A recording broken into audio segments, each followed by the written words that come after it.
olen Jon Hellevig. En päässyt Ylelle nauhoittamaan Meppigalleria haastatteluani, koska olin silloin juuri työmatkalla Kiovassa. Siksi laitankin tämän vaalivideoni YouTubeen, jotta voitte siellä tutustua mielipiteisiin. Hei!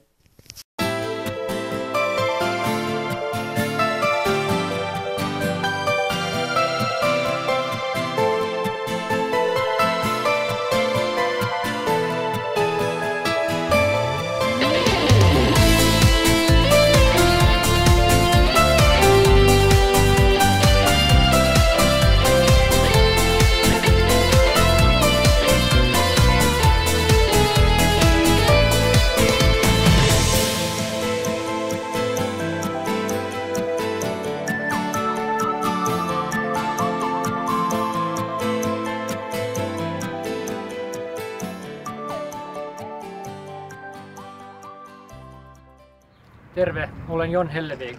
Olen ehdokkaana eurovaaleissa itsenäisyyspuolueesta. Tahdoin mennä ehdokkaaksi näihin vaaleihin, koska minua häiritsee se, että Suomi ei enää ole itsenäinen maa.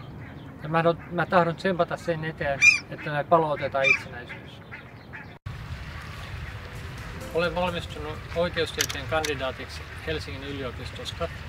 Lisäksi mulla on MBA-tutkinto ranskalaisen ja englantilaisen yliopiston tutkinto-ohjelmasta. Ammatikseni johdan asianajo- ja taloushallintopalveluyritystä Venäjällä. Mulla on 4 teemaa. Mä vastustan EUta. Mä en halua, että Suomi liittyy NATOon. Mä haluan, että meillä on markkinatalous eikä tällainen eurososialismi. Ja meidän on pakko keventää tätä järjetöntä verotaakkaa. Mun ensimmäinen teemani on tää Euroopan unioni. Ongelma on se, että Suomi ei ole enää vapaa maa. EU määrää meidän lait, ne määrää meidän taloudesta, ne määrää meidän ulkosuhteista. Ja nyt on kyse siitä, että meidän pitää oikeasti vapauttaa Suomi EUn vallasta. Toinen teemani on tää NATO-asia. Nyt kokoomus ja sen apupuolueet RKP ja perussuomalaiset haluaa viedä Suomen NATOon.